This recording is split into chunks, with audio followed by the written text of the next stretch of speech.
Welcome back to my channel, Celebes. Please share and subscribe and press the bell icon for new updates. He was huge. Sandra Dee tells everything in her book.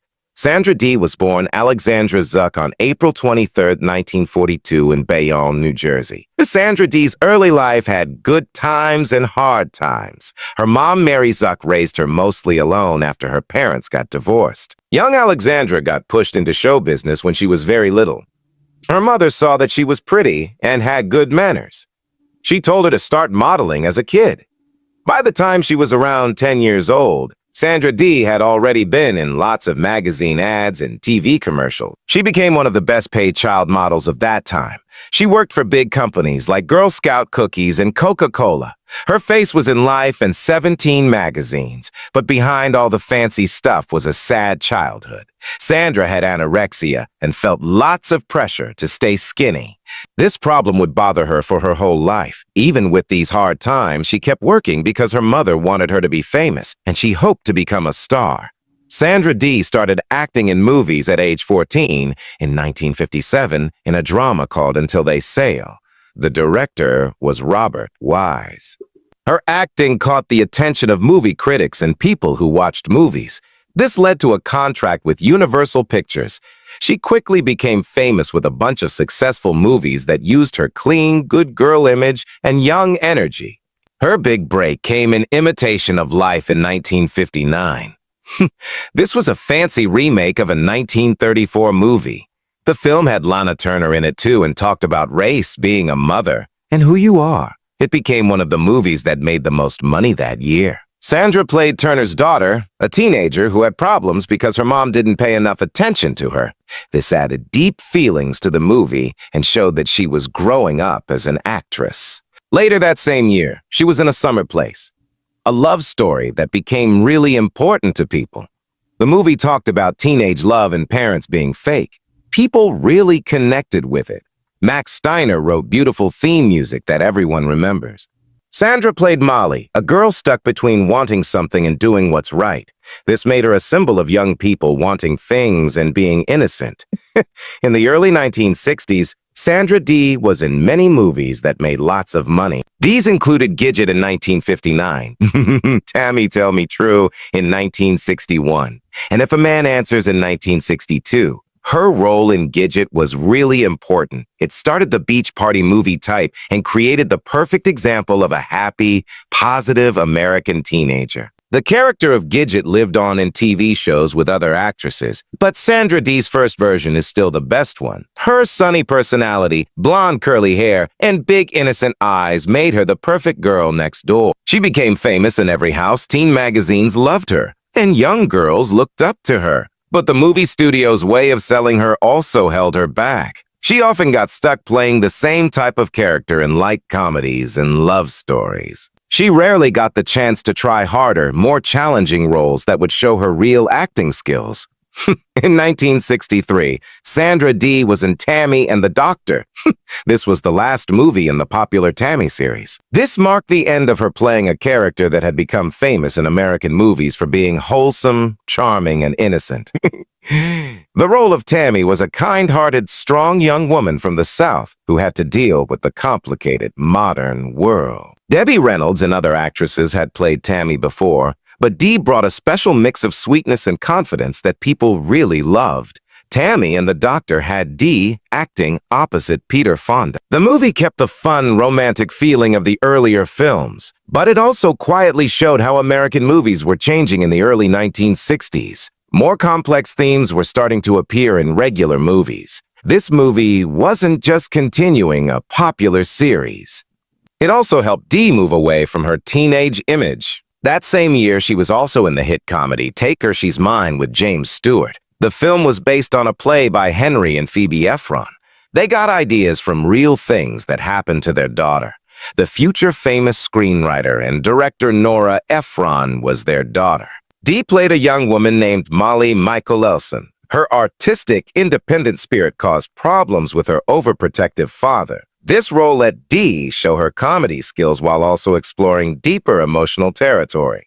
This showed she might be ready for more grown-up roles. The movie made lots of money, which proved that audiences still loved her. Her acting connected with young women who understood the cultural changes and fights between generations in the early 60s. By the end of 1963, Sandra Dee was still very popular. Theater owners voted her the 8th greatest star in the country. This was according to the annual Motion Picture Herald poll. This ranking showed how much people loved her and that she could bring in money at theaters. She was ranked with other major stars of that time. However, this would be the last time she appeared in the top 10 list. This marked the beginning of her slowly becoming less mainstream famous. Hollywood was starting to like easier, more socially relevant films and complex character studies more. The clean-cut girl next door image that had defined Dee's early career was becoming less popular with audiences. In 1964, Dee was in I'd Rather Be Rich, a musical romantic comedy. This was a remake of the 1941 film It Started with Eve. Once again, she worked with producer Ross Hunter. He was a frequent partner and close friend of her then-husband, Bobby Darin. The film was made to show off Dee's charm and musical talents. She played Cynthia Duane, a spirited girl caught in a mess of mistaken identities and romantic misunderstanding. Though critics didn't love it, I'd Rather Be Rich was a nice, feel-good film. It tried to take advantage of the musical comedy trend in Dee's still strong fan base. It showed that Hunter still believed in Dee as a leading lady. He wanted to give her movies that were perfect for her strengths. The next year in 1965, Sandra Dee worked with Bobby Darin again in the romantic comedy That Funny Feeling. This film was their second time acting together on screen after Come September in 1961. It showed them as a couple dealing with the weird and confusing parts of new romance in New York City. People were excited to see the real-life husband and wife team together again. The film's playful tone and easy chemistry made it a modest success. Behind the scenes, however, Dee and Darin's marriage was starting to have problems. This was very different from their great chemistry on screen. Despite the challenges in their personal relationship, the film shows the lasting appeal they had as a couple during their Hollywood years. In 1966, Sandra Dee was in A Man Could Get Killed, a spy comedy. Her co-stars were James Garner, Melina Mercouri, and Tony Franciosa. This film was her last project under her long-term contract with Universal Pictures. This was the studio that had trained her to become a top box office star. A Man Could Get Killed was part of the 1960s wave of spy spoofs and adventure comedies. These were inspired by how popular James Bond films were around the world. Though the film had a confusing plot and mixed reviews, it's notable for introducing the song Strangers in the Night. This song would later become a huge hit for Frank Sinatra. For Dee, the movie symbolized the end of an era, both in her work and personal life. Leaving Universal meant the end of her studio-backed career. It was the beginning of her slowly stepping away from the spotlight. Besides her acting career, Sandra Dee also tried music in the early 1960s. While she wasn't mainly known as a singer, she recorded several singles that showed off her soft melodic voice. Among her recordings was a cover version of the classic ballad, When I Fall in Love. Nat King Cole and Doris Day had made this song famous before her. Dee's version of the song showed a tender and vulnerable side to her artistic expression. It reflected the same emotional honesty that had made her so relatable on screen. Her music projects were limited, but they added another dimension to her public image. They suggested she had a broader range of talent than people often gave her credit for. These recordings were usually released as tie-ins with her films or television appearances. While they didn't become major commercial successes, fans who loved her gentle charm and versatility treasured them. In 1960, Sandra Dee married pop singer and actor Bobby Darin. He was one of the biggest musical stars of that time. Their marriage got lots of publicity and became one of Hollywood's most iconic couples. The two had met while filming Come September in 1961. Even though her mother didn't approve at first, Sandra ran away to marry Darin shortly after. Their marriage was both passionate and full of drama. Dee was only 18 when she married Darin. Though she truly loved him, the pressures of being famous, career conflicts, and personal insecurities put strain on their relationship. They had one child, a son named Dodd, in 1961. Sandra briefly stopped acting to focus on being a mother. But the demands of her career and Bobby's touring schedule led to them growing apart. They divorced in 1967, but stayed connected until Darren died too young in 1973. Sandra Dee never married again. Friends have said that she never fully got over Bobby Darin. His death affected her deeply. In many ways, their bittersweet love story became symbolic of her era, a beautiful but fading dream of innocence and romance. As the culture changed in the late 1960s and 1970s, Sandra Dee's image as the squeaky clean teen idol became outdated. Hollywood had moved on to grittier, more rebellious stories. Sandra found fewer roles available to her. She made a few television appearances and acted in a handful of low-budget films, but her star had faded. Behind the scenes, Sandra was fighting serious demons. The pressures of early fame, childhood trauma, her eating disorder, and alcoholism took a severe toll on her mental and physical health. Her relationship with her mother, once close, became strained. After years of being under strict control and scrutiny, Sandra began to withdraw from public life entirely. In the 1980s and 1990s, she lived a reclusive life in Los Angeles. She rarely made public appearances. Her son Darren wrote a revealing memoir in 1994 called Dream Lovers. The magnificent shattered lives of Bobby Darin and Sandra Dee. This painted a candid and sometimes painful portrait of her personal struggle. It included the childhood sexual abuse she endured and the effects of a lifetime in the spotlight. Despite her retreat from public life, many fans continued to admire and remember her fondly. The 1978 musical Grease even referenced her in the song Look at Me, I'm Sandra Dee. The name became shorthand for outdated virtue. Though the real Sandra Dee reportedly disliked the reference, feeling it mocked her rather than honored her. In a deeply revealing chapter of her long-awaited memoir, legendary screen actress Sandra Dee finally opens up about a romance. This had long been the subject of whispers and speculation in Hollywood's golden circles. It was her brief but unforgettable connection with heartthrob Troy Donahue.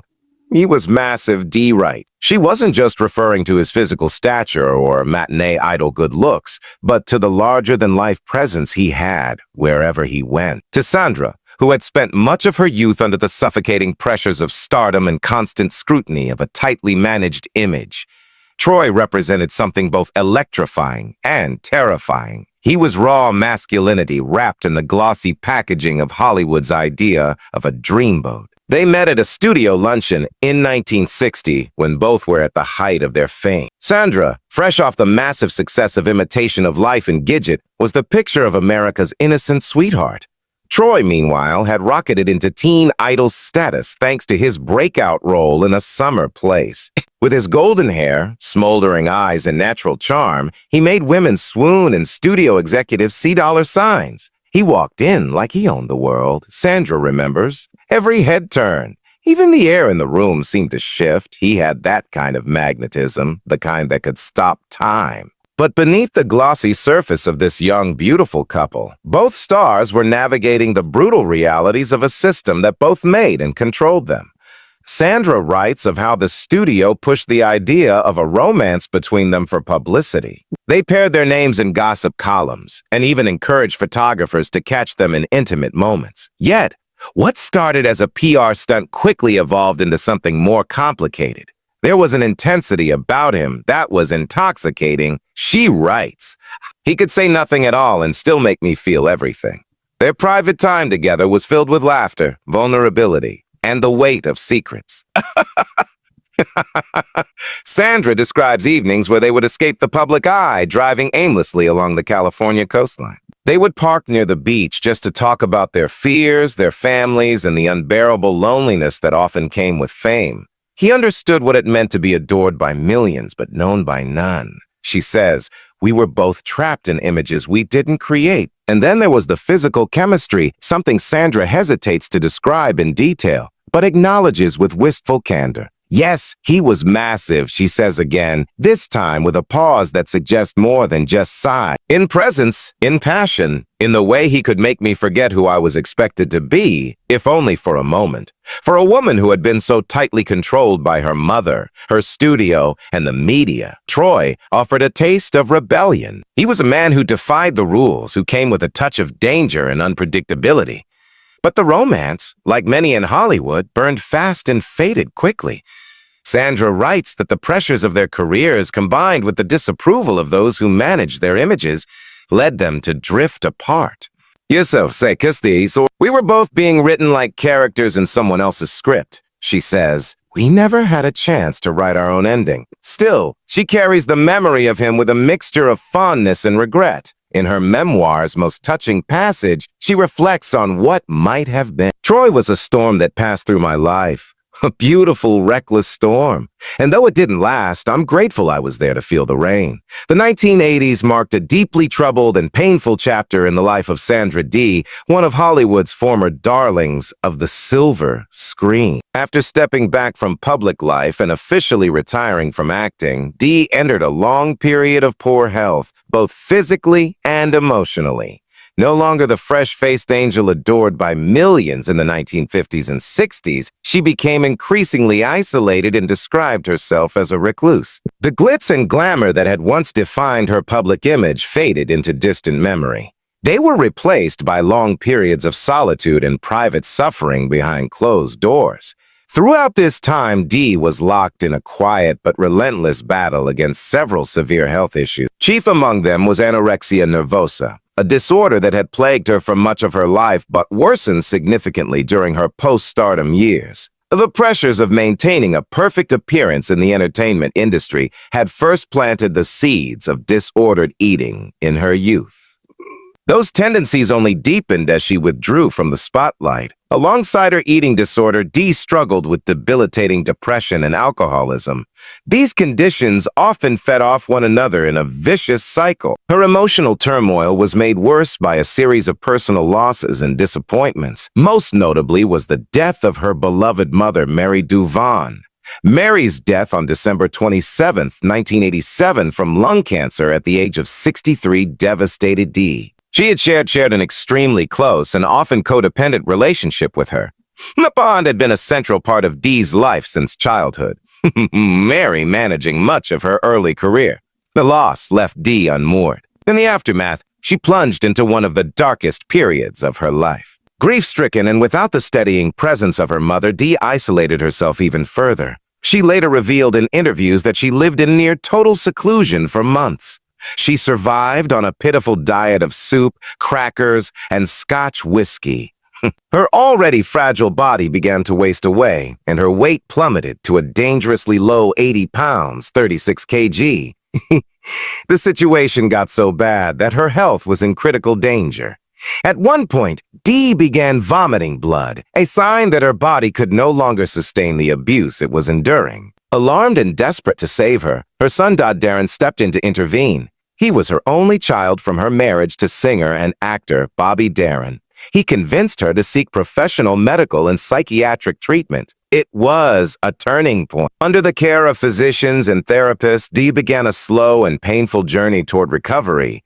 Her condition gradually got better and her mental health showed signs of improvement. For the first time in many years, she began to think about reconnecting with life in a more meaningful way. During this period of recovery, Dee even expressed an interest in returning to work, not in films, but in a television situation comedy. She said that her motivation was rooted in a desire for connection and belonging. She longed to be part of a family again, even if only a fictional one on screen. Though this comeback never happened, it reflected her inner yearning to heal. She wanted to re-establish purpose in her life and to reclaim even a small piece of the identity she had lost. Unfortunately, the consequences of her years of heavy drinking and smoking eventually caught up with her. In 2000, Dee was diagnosed with kidney failure. This grim development forced her to confront the reality of her health head-on. Determined to live, she stopped drinking completely. Her need for dialysis became a regular and necessary part of her existence during the final 4 years of her life. Despite her fragile condition, she maintained quiet dignity. She continued to live as best she could, supported by her son and a small circle of caregivers and friends.